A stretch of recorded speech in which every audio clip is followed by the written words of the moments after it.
Can anybody just confirm me whether my voice is audible to everyone so that probably we can start?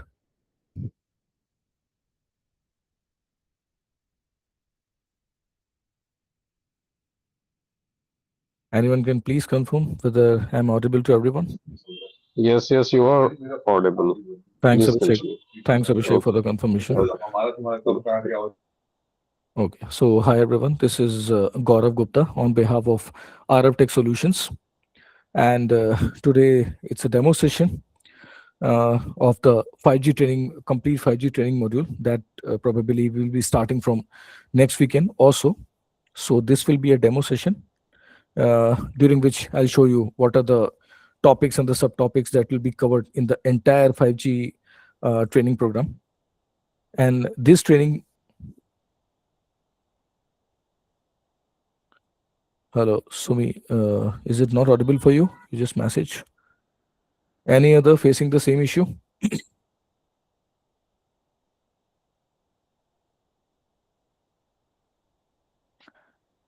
Anyone else who's facing the same issue, or am I audible to everyone?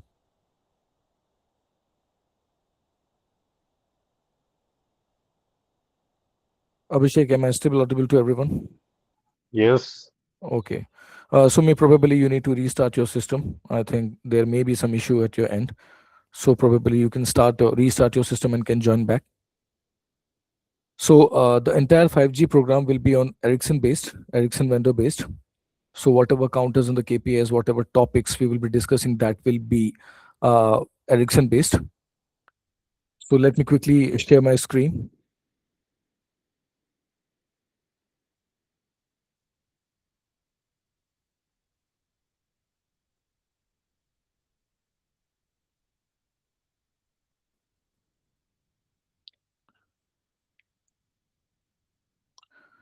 So just confirm whether once my screen will be visible to all.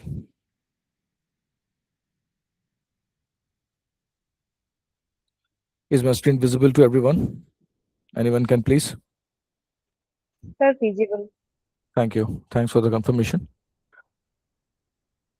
So basically, the idea, the motive, the objective of this entire training modules, which will be divided into 6 modules, is to understand the Ericsson specific 5G RAN architecture and its deployment models, to understand the KPI counters and the interfaces for performance analysis and optimization, and to perform the advanced troubleshooting and optimization of the KPIs like accessibility, retainability, mobility, and the throughput.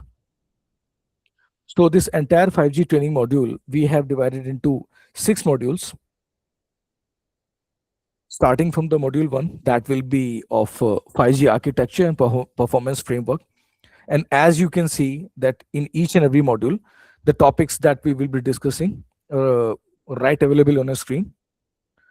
So 5G architecture will be our first module, in which we will discuss the complete 5G architecture of standalone and non-standalone mode, the plugin nodes of the 5G RAN, like the components I can say for the 5G RAN, its core network elements, the various interfaces, the functional split, some all the key parameters, crucial parameters, the deployment options for standalone and non-standalone, and ultimately basics of the KPIs.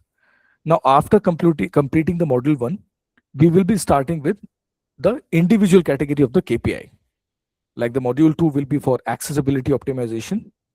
And as you can see, the topics that will be discussed in the accessibility optimization. We will start with the RAS call flow, which is very, very critical and very important topic. So I have included it as a very first discussion. There will be a RAS call flow that we will see in detail.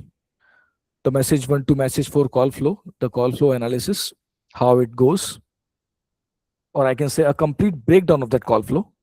Then we will see RRC connection setup KPIs, the ENDC setup KPIs, ENDC, the dual connectivity, in which we will be having both the technologies, LTE as well as 5G. See, many of the topics, many of the technical concepts, that will be same only, unlike the traditional technology. Is somebody saying something? Let me see the chat as well.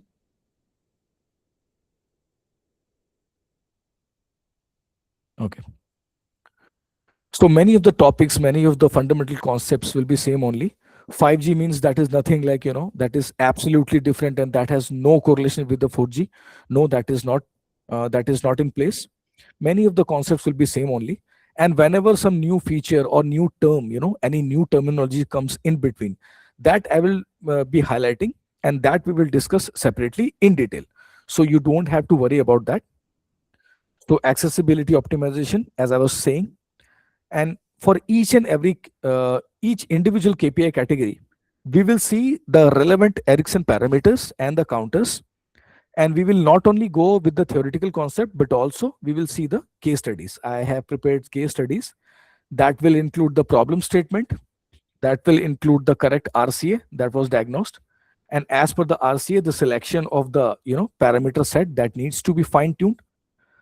Post implementation, we will see what are the post PM counters that will be used for post monitoring, and ultimately we will see the KPI trend, the pre versus the post analysis. So I have tried my level best to include each and every case study for various topics that will be included. Our module 3 will be of retainability optimization, or you can say the drop optimization, which is if it is not wrong to say, it is a kind of a daily headache, because every customer wants that the network should be drop free, the network should be error free, and operators do have very stringent thresholds for these such kind of KPIs. So retainability optimization, on the screen you can see the various topics. We will see the various kind of drops like data radio bearer drops, PDU session drop rate, and all the relevant KPIs, sub KPIs of the drop call rate. Then we will see the various kind of the failures like SCG failures, PSL changes. And in the optimization part of retainability, we will see various timer optimizations, the timers that are involved. Already the guys, who are delivering or who are having the adequate knowledge of LT, you might be carrying out, timer optimization. So I hope that you have the fundamental concepts of the types of the timer, their functionalities, the ranges. Likewise, we will be continue mainly for the 5G, but that will be correlated with 4G as well. Then we will see, similarly, we will be having some of the crucial case studies for the retainability optimization also. And in retainability optimization, in the case studies, we will see, there are some tools like, coverage extension, NR overlap protection. So we will see how they've been used to improve efficiently our retainability. And case study will obviously include the problem statement, the root cause analysis, the parameter selection, and pre versus the post performance. Our module 4 will be for mobility optimization. In mobility optimization, starting with the categories of the handover categories, the intra. On day-to-day delivery basis, you guys may be carrying out optimization for intra success rate, how to eradicate various effects of like too late handover, early handover, ping pong effect. You might be working. So it will be a kind of refresher for the guys who are having the good fundamental concept, and those guys who are still not working with 5G or interested in knowing that. So it will give a spotlight on those topics. Then handover procedure, the two phases are there in every handover procedure, the preparation phase and the execution phase. So that we will go through individually one by one. Then because drops and mobility, they are interrelated with each other. So we will see what are the various drops that occurs after handover failures, what are their diagnosis, what are their troubleshooting measures by which we can eradicate or we can lessen down that effect. Then when it comes to mobility, then obviously we cannot let it go without discussing the mobility events. You might have gone through the mobility events in the LT. Likewise, we will go once again and we will correlate it with the 5G. And if any new terms, any new terminology comes in between, that I'll be highlighting. Then we will see what are the conditional handover, what are the various parameters set through which that are being used for mobility improvement, like cell individual offset, CI, or the time to trigger, and all such all such parameters that are used to tune for achieving a good handover success rate. And last but not the least, as I promised, that case studies will also be a part of this topic also. In module 5, we will go through the throughput optimization. As you know, throughput also, it's a kind of a very stringent bottleneck, because each and every operator try their level best to deliver a very seamless experience towards the customer at the customer end. Because here's a time, when there will be no place of any latency or jitters or a browsing, because we are in the era of 5G. So every operator has a very neck to neck competition with each other. So in the throughput optimization, we will see what are the different how downlink and uplink throughput KPIs get differentiated. We will see the modulation schemes like QPSK 16 QAM, 64 QAM, 256 QAM. Each and every modulation category we will study in depth in detail. Then it's about throughput. So we will see what do you mean by carry aggregation? What are the kind of, MIMO, the rank, and MIMO you have already gone through in the LTE, but in 5G we have massive MIMO, because we have two frequency categories we will discuss in detail. So frequency range 1 and frequency range 2. FR2 is for the millimeter wave. So that all topics will be discussed in the throughput optimization. And yes, there will be the case studies also. And ultimately the last module, which is module 6, which will be module 6. See, that is a kind of a refresher for all the modules that we have gone through, that we will be going through, starting with the module 1. So basically module 6 will focus on your part, like all the questions, queries, doubts which you would be having, or any of the topic that you will be feeling that it was left behind, that should be included, your feedbacks. And talking about question answers, talking about feedback, queries, that doesn't mean that that every question should be discussed towards the end of the session. It is nothing like that. It will be a kind of open discussion. There will be no typical behavior of a instructor or a learner. That is open discussion, because myself working in telecom industry, so that will be a kind of open discussion. Questions you can ask either towards the end of the session or in between the session, so you don't have to worry about that. And we will see the Ericsson commands, PM counters, all the different thresholds of the various KPI, and some of the different advanced case studies that we will be discussing with this module 6. I mean 8 to 9 hours or 10 hours or so, the complete training module will be finished. So I'll give you just a brief idea how we will proceed, the topics. I mean, the principle behind which each and every topic lies, how we will progress. So talking about this 5G architecture and the performance framework, that we will be starting in detail from the next weekend. Just give me a moment, guys. Let me see how much are we. I can assume that 12 to 13 persons are there. That's great. Just give me a moment. I'm closing the chat. I just want to see that.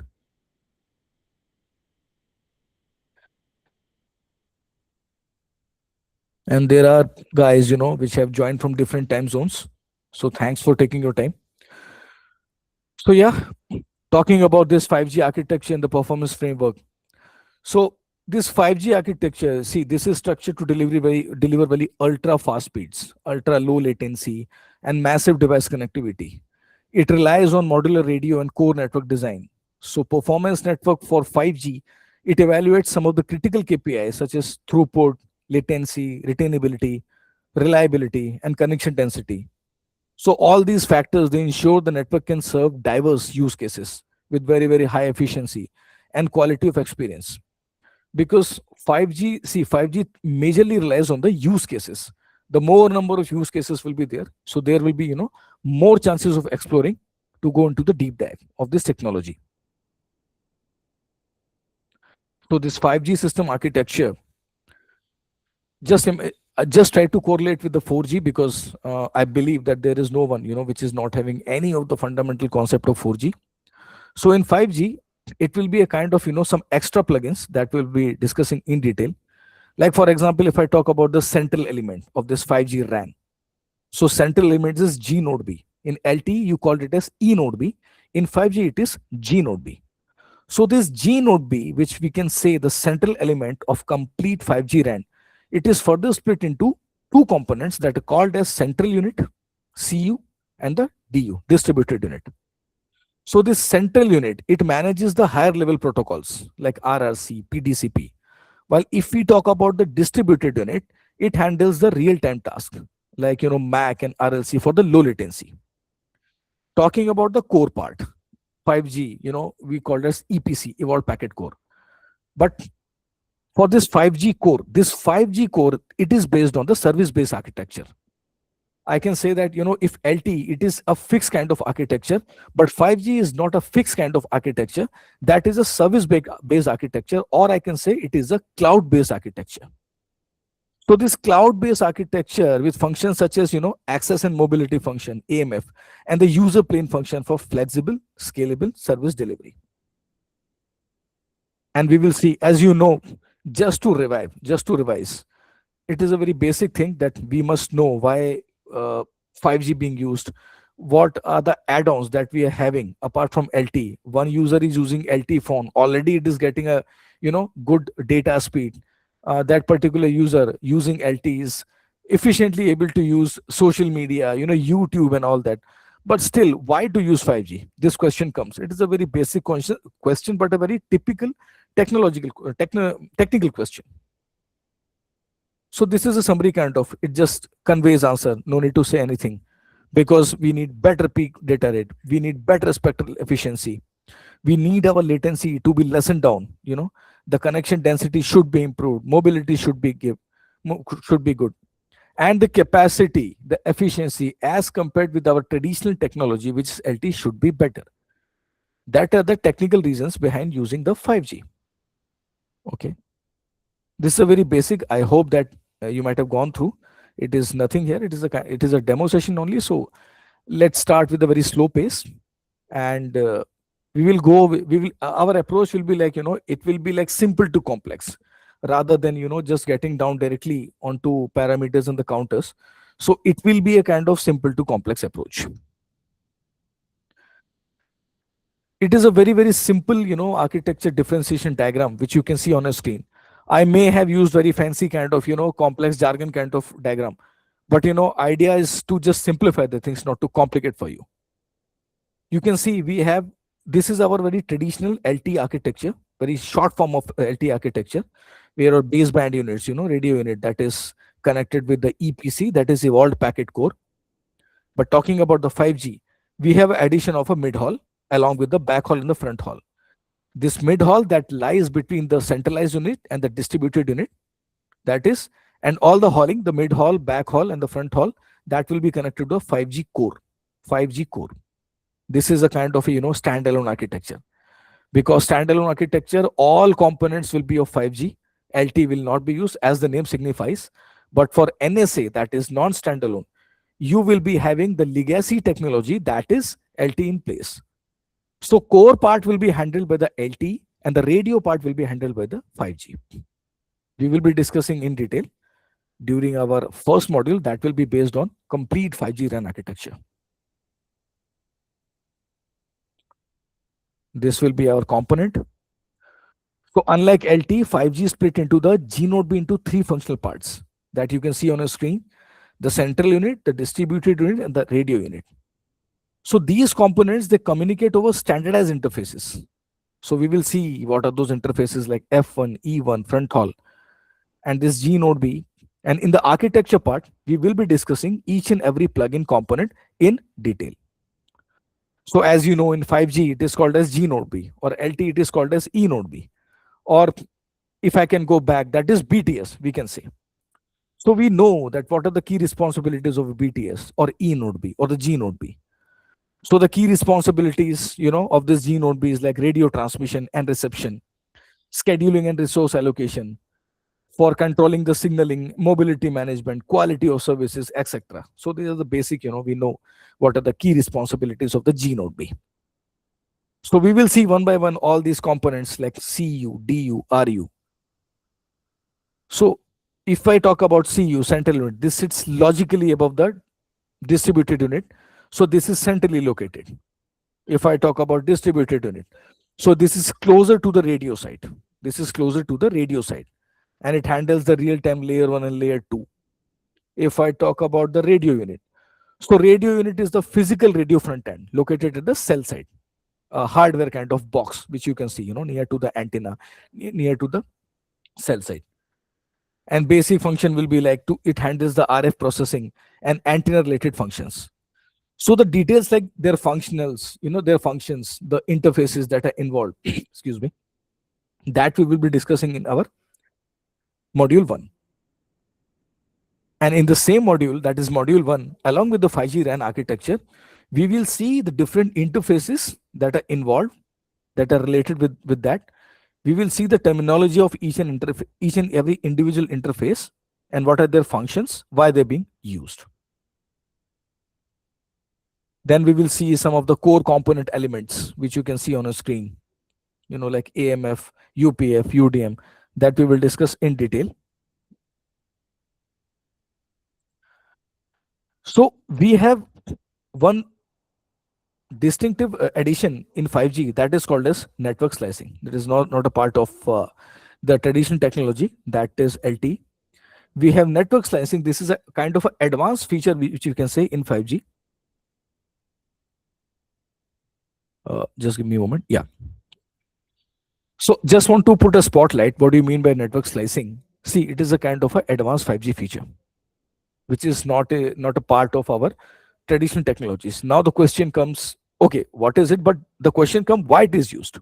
What do you mean by network slicing? So in a very simple terminology, if I say in a very simple language, this is nothing but it is a kind of mechanism, network slicing. This mechanism, it allows the operator to create multiple virtual networks on a single physical infrastructure. So each virtual network that is designed on a single physical infrastructure, each tailored for a specific use case. For example, you might have heard about the EMBB, URLCC, MMTC. EMBB is nothing but enhanced mobile broadband, high speed broadband, like UHD video, which require your very high throughput. You have a type like URLCC, ultra reliable low latency.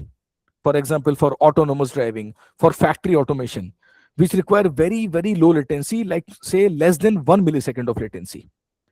You have MMTC, that is nothing but your massive IoT devices, which requires very very high connection density and which requires low power.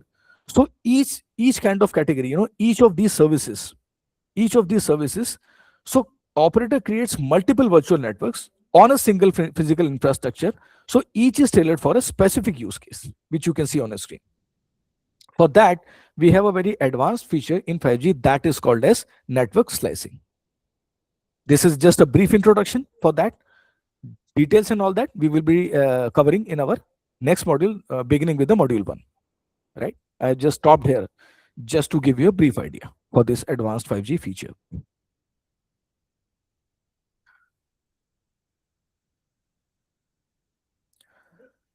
Talking about the sub-carrier spacing, if I say, so just let me take a pause and I would like to someone come in between. Can any of you, I mean, I hope, how many of us we are? Like roughly I can say 10 of us we are. Anyone, any of the volunteer, can please convey what do you mean by a sub-carrier spacing? Anyone? This is a not kind of a interview kind of session, guys, so please don't worry about that. And this is not to judge your technical competency. As I promised that this will be every time, each and every module will be an open discussion. So let's discuss, let's give you a chance. Please, anyone can come in between and just describe whatever knowledge you are having, what you know about it. What do you mean by a sub-carrier spacing? Anyone, please?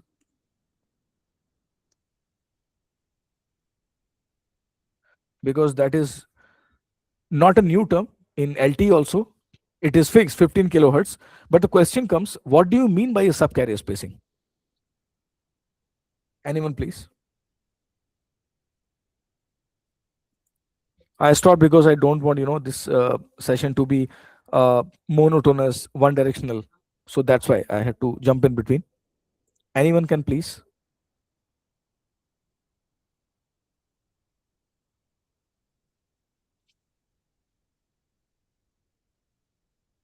Come on, guys, you can say. Don't be shy or don't need to be hesitate. It will be open discussion only. I am also a learner like you. Is it bandwidth components? Please come again. Bandwidth. Yeah, related with bandwidth only. Can you please elaborate a little bit in very simple definition? What do you actually mean by a subcarrier spacing? It is like slot duration, some alignment. Maybe. Okay. Yeah, a bit better. Anyone else?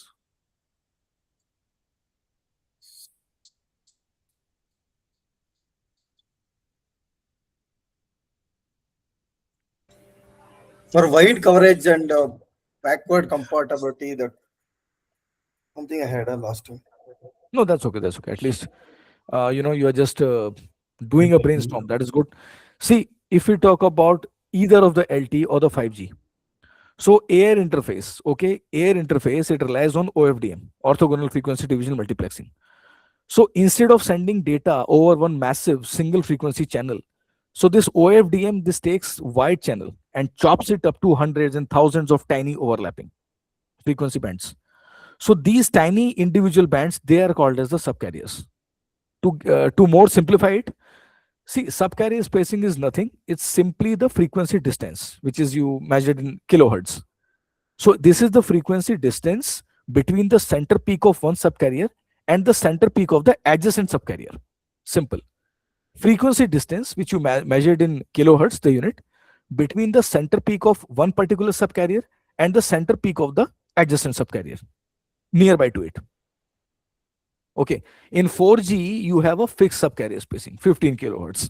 I hope that everybody knows it. I'm not saying anything which is new. But in 5G, you have a very great flexibility of this subcarrier spacing. Very great flexibility, as you can see on screen. You have a ranges of subcarrier spacing like 15 kilohertz, 30 kilohertz, 60, 120, 240. Now the question comes, why? Why 5G is not having any fixed subcarrier spacing? Why we have so much of liberty? It is good, but question should always come in, why? Because each and every subcarrier spacing, as you can see on the screen, it is having a different slot duration, because 5G is here meant to deliver much better efficient data speed as compared with the 5G. Even 5G, even 4G is whatever latency, whatever jitter, whatever lag behind 4G is having, that 5G should completely eradicate. That is the main motive behind rolling out of 5G. And 5G, it is having two frequency ranges. One is FR1, another is FR2. That is frequency range 1 and frequency range 2. So as you can see on the screen, I have prepared this a very summary kind of slide, very short and crisp. So frequency range 1, FR1 is meant for the low band, FDD. And FR2 will be very high intensity, like millimeter wave, very high frequency ranges. So for frequency range 1 and frequency range 2, we have a liberty to choose the particular subcarrier spacing depending upon the slot duration. Okay. For the low band, for the mid band, you can go with the idea of the traditional technology, that is 15 to 30 kilohertz. But if we talk about millimeter wave, massive MIMO, the subcarrier spacing of 15 to 30 kilohertz will not be enough. You have to go with higher subcarrier spacing like 120 kilohertz, 240 kilohertz or so. So for that, we have a liberty to choose that particular subcarrier spacing. I hope this gives a little bit of idea, behind the different ranges, the motive behind the variety of the subcarrier spacing that we are having in the 5G. Just a minute, guys. In between, I have to check the chat also. Okay, nobody is saying something. Yeah. Just give me a moment, guys.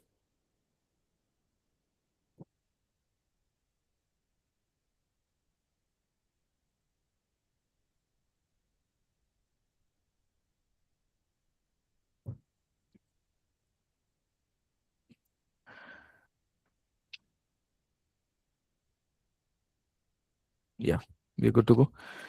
So our factors like bandwidth, TDD, MIMO, subcarrier spacing, day to day, we have been discussing, but to say, what do you mean by all those? What do you mean by all those? Like if you talk about the bandwidth, it is nothing but your total frequency range, total frequency range that is allocated for a 5G carrier for transmitting and receiving the data.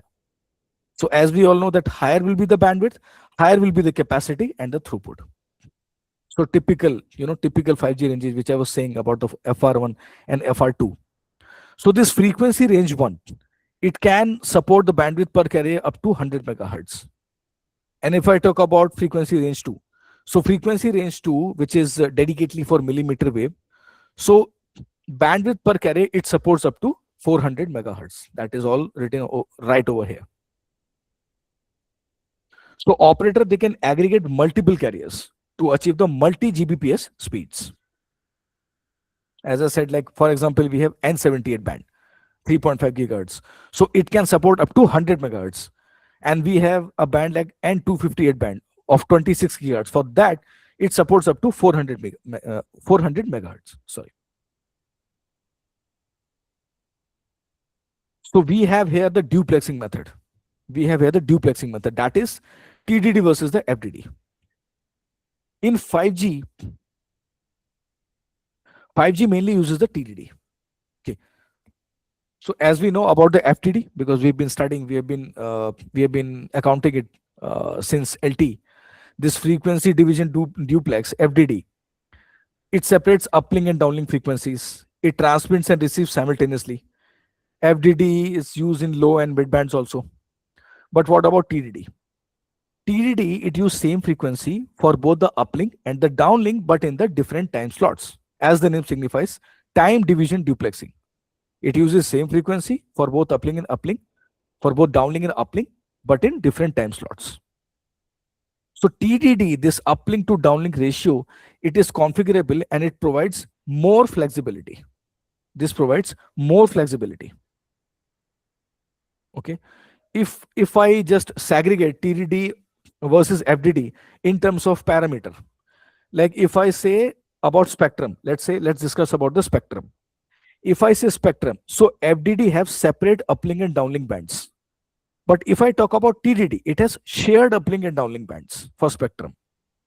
If I talk about the synchronization, okay, so FDD, there is no requirement of synchronization between the cells.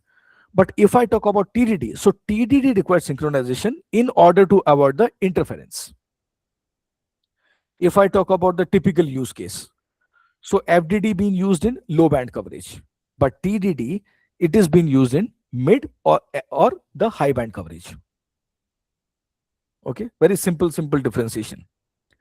Now, if we talk about the MIMO, okay,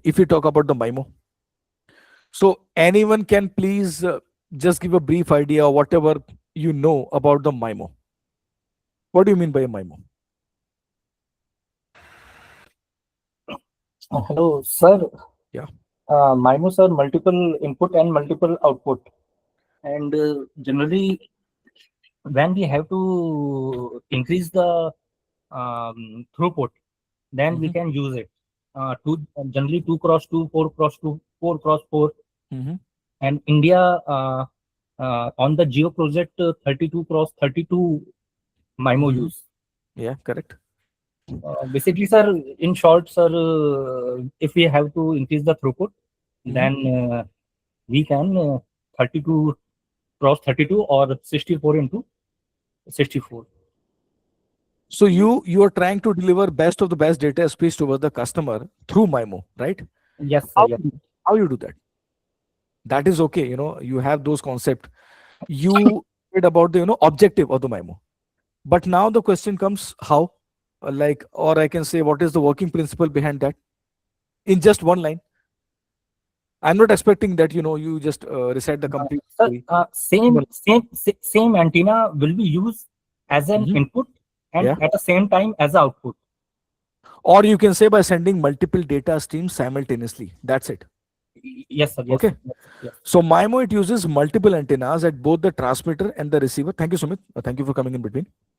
So MIMO, it uses multiple antenna at both the transmitter and the receiver in order to improve capacity, coverage, and reliability by sending multiple data stream simultaneously all together at the same time.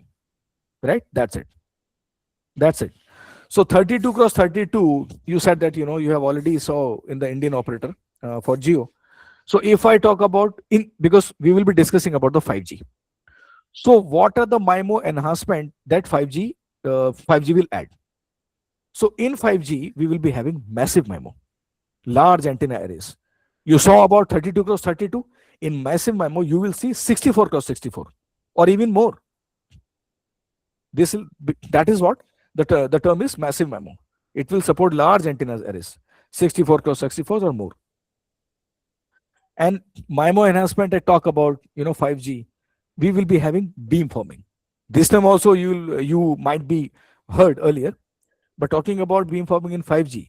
So dynamically it direct beam towards user for better signar and coverage. Beamforming, it will dynamically directs beam towards the user for better signar and the coverage. Spatial multiplexing also you might have heard earlier. So spatial multiplexing, what is it? Multiple independent data streams per user. Multiple independent data streams per user. So if I talk about 2 cross 2, 4 cross 4, the different configurations of the MIMO. So 2 cross 2, 4 cross 4, if we talk about that MIMO, that is for basic multi-antenna setup, LTE, low band 5G. If I talk about 8 cross 8 MIMO, so that is, more spatial streams. That is for the mid-band 5G. But if I talk about the massive MIMO, for example, 64 transmission, 64 receiver, so it includes dozen of antennas, dynamic beams for the 5G mid and the 5G high band, like for example, 3.5 gigahertz millimeter wave. So benefits, as already, Sumit was conveying, in order to deliver higher throughput, in order to give better spectral efficiency, in order to, improved 5G, improved coverage and reliability. So for that all, small 5G MIMO enhancement that will be coming in 5G technology. Right. Anything else? We talk about subcarrier spacing. We talk about MIMO, the duplexing mode. Okay. So subcarrier spacing, which we were discussing. So higher will be the SCS, subcarrier spacing. Lower will be the latency. But there is always a pros and cons behind each and every operation. Like as we know, to every reaction there is equal and opposite reaction. So higher subcarrier spacing means lower latency, but higher will be the phase noise. So that will be a drawback. Everything cannot be good in life. So everything comes with a cost. You will be having lower latency when you use higher subcarrier spacing. So you may be having higher phase noise. So how will you maintain the trade-off? That we will discuss in detail when we will be discussing the KPIs. So flexible numerology, which enables coexistence of different services like EMBB, URLCC, network slicing, already I just spoke about. This is nothing but, just a kind of a theoretical notes of the same slide, which you have just saw. So this slide is nothing but the small description of all those terminologies.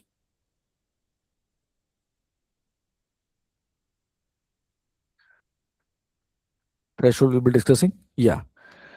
Deployment options. Whenever, this term comes, deployment options of the 5G network. Okay. We are having different deployment options. Some of the common, some of the uncommon that are being used by the different operators, whether it may be a non-standalone mode or it may be a standalone mode. So we will see in the 5G architecture module 1, what are the different deployment options, and what are the common, the popular deployment options that are being used by the operator, and like why 3x being used in, for non-standalone. So we will see why they've been used. So if I talk about, we are discussing about the deployment options, that is the rolling out options. So there are two modes for it, non-standalone and the standalone. So this non-standalone, if I talk about, the 5G radio NR works alongside the 4G LTE, using LTE for control and 5G for the data. Simple.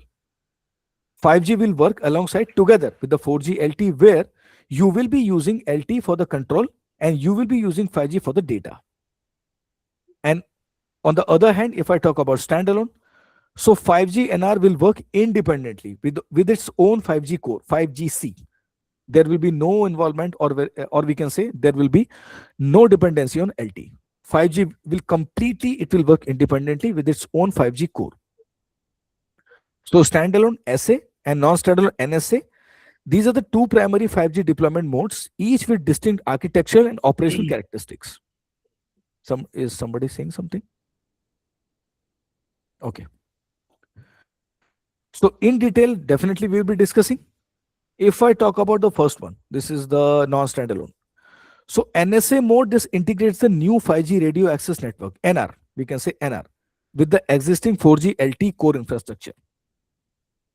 We are talking about the non-standalone. So LT network manages control plane operations like signaling and mobility, while 5G NR is used primarily for high-speed data transfer. Just to remember, just keep this a keynote or a handy note. LT network will manage the control plane operations, signaling and mobility, while 5G NR is used for the primarily for the high-speed data transfer. Non-standalone NSA. So this will allow operator to rapidly deliver higher data rates and basic 5G benefits by leveraging their established 4G networks, which will require less investment and faster rollout. So, okay. So NSA, it cannot enable but as I said, everything comes with the price, everything comes with the cost. In NSA, that is non-standalone, this cannot enable key advanced 5G feature, such as just we spoke about the network slicing. So such kind of advanced feature that are not a part of this non-standalone deployment option. Network slicing, or you can say ultra level low latency communications, URLLC, ideally mainly for enhanced mobile broadband. So those kind of advanced 5G features that are not a part of non-standalone, that are only and only part of independent 5G, that is standalone deployment. So standalone deployment, this uses a dedicated 5G RAN and a dedicated 5G core network without reliability on legacy 4G infrastructure. Standalone, SA. Standalone we are talking about. Sorry. So standalone, this supports advanced 5G use cases, which requires low latency, for massive IoT device connectivity, for end-to-end network slicing, and fully cloud native operations. So for that, you have standalone deployment mode. So standalone deployment mode, it delivers lower latency, it gives higher efficiency, and complete realization of the 5G capabilities such as URLCC, massive machine type communication. So those all advanced 5G features are part of standalone only. But as I said, I'm repeating one line again and again, everything comes with a cost price. So what is the cost price of this standalone? This requires significant new infrastructure and devices that support SA. You will be requiring complete new setup, because core itself, it doesn't have any reliance on 4G.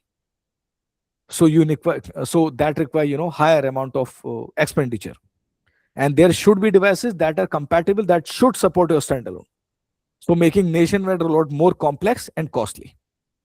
So this is the cost price behind standalone. So that's why generally operators, they just go with the approach of rolling out and in NSA mode first, and when you have good amount of users, the penetration is good, when they have such kind of that level of revenue, then they go for standalone. But Jio comes with for example, Jio in India, this comes with the standalone, because that operator is having enough infrastructure that wants to be shared. It not only rolls out in networks, but it, as we know, that it rolls out new handsets also in the market that are already 5G compatible.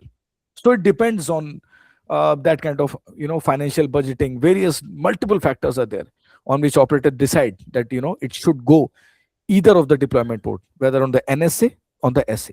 NSA is a bit cost effective approach. It is a fasting rollout. Why fasting rollout?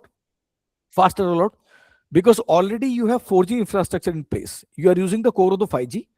Just for the data part, you are using the 4G NR, new radio. But for SA, you require more and more complete network infrastructure that requires more OpEx, operational expenses, capacity expansions. So that is a basic trade-off between standalone and non-standalone. So in this slide, you can see there, these are the various deployment modes. We will be discussing in detail in our upcoming modules. So as you can see, these are the different deployment options. Like option 1, this is for legacy LTE. This is for the 4G only network before the 5G introduction, option 1. If you talk about like option 2 is your 5G core plus G node B. like pure 5G deployment, there is no LT dependency in option 2. You have option 3 and sub options for that 3A, 3X. So this is for NSA, non-standalone. You have evade packet core, you have LT, and you have NR dual connectivity. And this is 3A, 3X. This is the most common initial 5G deployment. Initial 5G deployment, guys. Most common initial 5G deployment. The master unit to be E node B, LT. That is the existing infrastructure. While secondary G node B will be your radio part. Secondary G node B, SG node B. If you talk about option 4, so this is for the NR anchored 5G core. NR anchored 5G core. That is 5G core plus NR plus LT dual connectivity. This will be just the opposite phase, means opposite to option 3. Here our master will be the G node B and secondary will be the E node B. We will discuss in detail. And talking about option 5. Sorry. Option 5 is your like LT standalone on 5G core. LT standalone on 5G core. That is 5G core plus LTE only. So option 5, this is a very traditional step before NR is added. Or we can say it allows LTE sites to connect to the 5G core directly. But this option 5, it is rarely used in practice. Rarely used in practice. Okay. If we talk about the last option, option is sub option, that is 7A, 7X. This is also for the NSA. That is NR anchored 5G core. You will be having 5G plus NR plus LT dual connectivity. This option 7, this is similar to option 4. This option 7, this is similar to option 4, but it allows different user or control plane combinations. So this is mostly, we can say option 7, very less heard. This is a future evaluation scenarios, like 5 for the 5G advanced. Right. Each and every option, and the most popular one, like 3A, 3X, we will be discussing in detail during our module 1, right? Okay. This is nothing but whatever whatever I was saying, that is the description. Okay. Talking about, you might be wondering that every time, do I need to take slides, screenshot, or do I need to note it down? So RF Tech Solutions, they will be providing you a platform where you can, access your video links of all the trainings, all the discussions that will be carried out anytime, anywhere. So the management will give you a platform, kind of app, something, where you can access the video links anytime. And moreover, we will be going through the question and answer during and towards the end of each and every module. So you don't have to worry about that. Anytime, you will be having, such stuff. So this is just a basic, whatever I was saying about the option 3, their functionalities, how they differ. This is just a theory description of all that. After module 1, when we will proceed towards, the detailed discussion of each and every KPI. So the performance KPIs, which we will see in detail. So 5G KPIs, if we talk about, guys, 5G KPIs, they measure how effectively a 5G network delivers its promised capabilities. How effectively 5G network delivers its promised capabilities, like high throughput, low latency, reliability, massive connectivity. So 5G KPI is meant for that. So typically, if we talk about the category of the 5G, so we can say we have 5 category of the 5G KPIs, which you can see on your screen. First of all, start with the radio performance KPIs that are related with coverage, quality, signal strength. Second will be your throughput and the capacity, related with the data rates, spectral efficiency. Third category can be your accessibility KPIs, like call or session setup success rates. Fourth can be your retainability KPIs, like call, session drop, handover success. Fifth can be your latency and reliability KPIs, that is response time and service continuity. So in RF Tech Solutions, each and every KPI category, we will be discussing during our each and every individual module discussion in detail. What are those KPIs? What are the meaning of those KPIs? Their threshold ranges, and Ericsson 5G counters and the parameters related with those individual KPIs. Right? Hold on. Just go back. Okay, stick to it.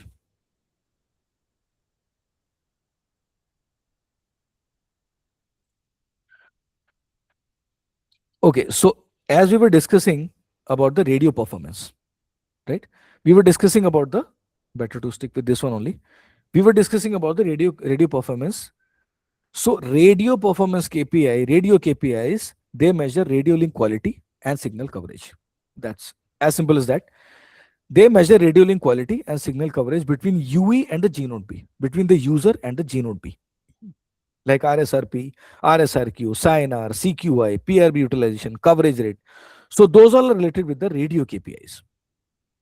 Okay, so these radio KPIs, we can say they are crucial for the coverage optimization, cell planning, and RAN performance. Coverage optimization, cell planning, and RAN performance. The second category, throughput and capacity KPI. So this category, it measures data performance. So it's a true indicator of user experience and network efficiency, like DL throughput, uplink throughput, peak DL throughput, spectral efficiency, cell throughput. So throughput and the throughput and the capacity KPI category, it depends on bandwidth, MIMO layer, modulation, TDD ratio, and carry aggregation. Just a brief description about the throughput and the capacity KPI category. The third KPI category, which I was discussing, accessibility KPI. Why it is required? What it do? Basically, we can say.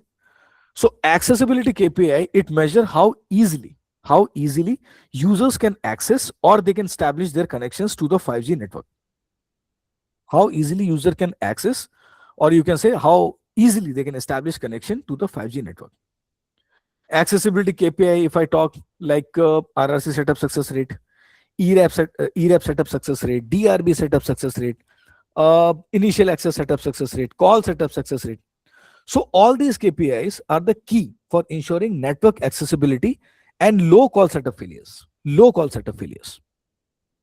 Okay, this is for the accessibility KPI. Fourth KPI category, retainability.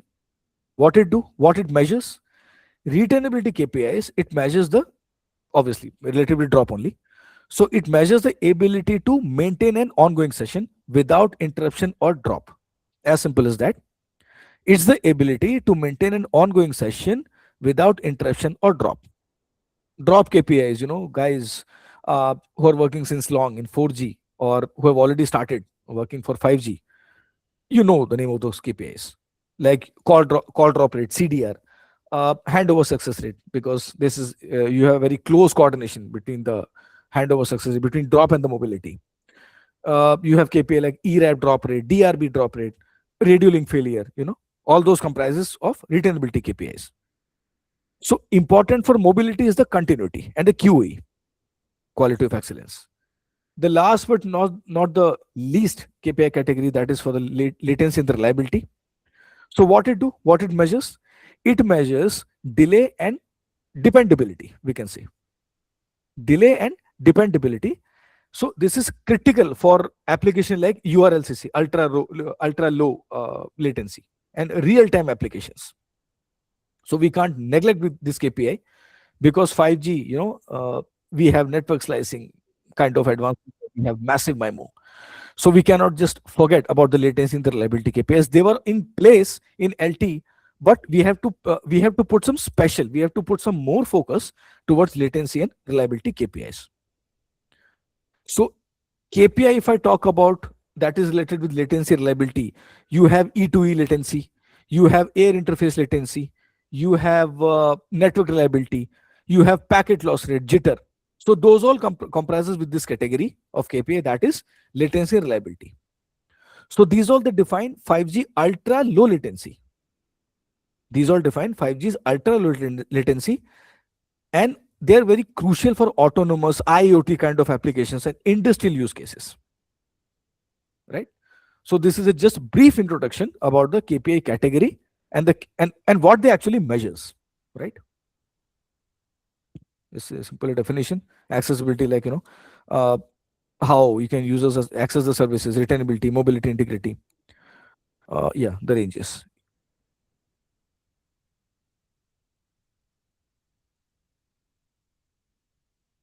So each and every operator, if we talk about the KPI threshold. So if we talk about the KPI threshold of each and every KPI, guys, you might have worked for more, you know, threshold for any KPI don't have very, very huge difference between any operator. They're just close to each other only. But the only difference is like, some operators may accept that, hey, my drop call rate should be less than 0.5%. Other operator can say that, no, I just need my drop rate should be less than 0.25%. So those all differences lies. But thresholds are just nearby to each other.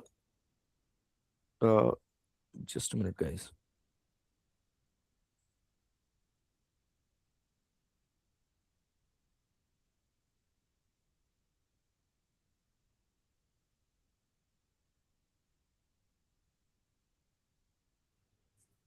Sorry, guys. So the thresholds are near to each other, but their ranges, their meaning, how they've been used, how they've been measured, that we will be discussing in detail. So this is just a brief kind of targets, kind of threshold which I have, which you can see in your screen. In detail, we will be discussing one by one during our upcoming modules. Right. This was a demo session. Let me stop my screen. As of now, I can see like typically 13 to 14 guys are here with us. So starting from the next week, that management will convey you the date. Starting from the next week or so, we will be starting with our 5G module that will be Ericsson based. So classes will be on weekends, as we know, because weekday classes are not possible. We will be having our classes on the weekend time period on Saturdays and Sundays. So timing, as far as I know, mostly our timing is like Saturday. It will be from 8 p.m. to 10 p.m. And on Sundays, it will be in the morning time, 8 a.m. to 10 a.m. It will be there. So I request, for the more number of participants to get your, just to refer with your friends and colleagues, kind of an open discussion. And we will starting with the module first, that is 5G RAN architecture. And we will go so on. The complete 5G module will be of the module of 6 modules will be there. So this was just a demo session. So let's meet during the next weekend. Any of the point, any feedback, any doubt which you want to say, or you want to say something? So from the next week, we will be starting our discussion in detail.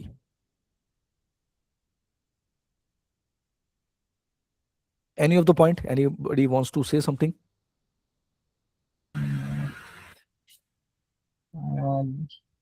Sir, I am Sumesh Sharma. Sir, actually, I am connect some late, not at 8 p.m. Sir, Okay. can you show the what is the curriculum of the 5G, which will taught by you? Okay. I think you joined a bit late, right? Sir, no issue, sir. If you are not, No. then no issue. No issue, sir. You can take a snap. Let me go. Yeah. Can you see the screen? Quickly, I need to. Can you see the screen? Hold on. Quickly, I will show it to you. You will be able to see it now. Can you see it? Yes, sir. Okay, sir. Okay. So this will be our first module, which will be of architecture. This will be our second module, which will be of accessibility optimization. Yes, This sir. will be our third module, that is retainability optimization. Fourth will be for mobility optimization. Yes, Fifth sir. will be for throughput optimization, and last will be for the questionnaire and kind of a revision kind of session. And sir, one more thing, sir. Do you have, sir, recording of these? Otherwise, You will be provided with RF management. You will be provided a platform where you can access the video link, the training video link, anytime, anywhere. Right? Yes, sir. Yes, sir. Yeah. Thanks so much. Thanks. So we are good to close this demo call. So let's meet starting with the module 1 the next weekend. And thanks for your time for joining this demo session. I request all the participants to come and just refer to your friends and colleagues. Thank you so much again. We are closing the call. This is Gaurav. Thank you so much, guys. Thank you, sir. Thank you. Yeah.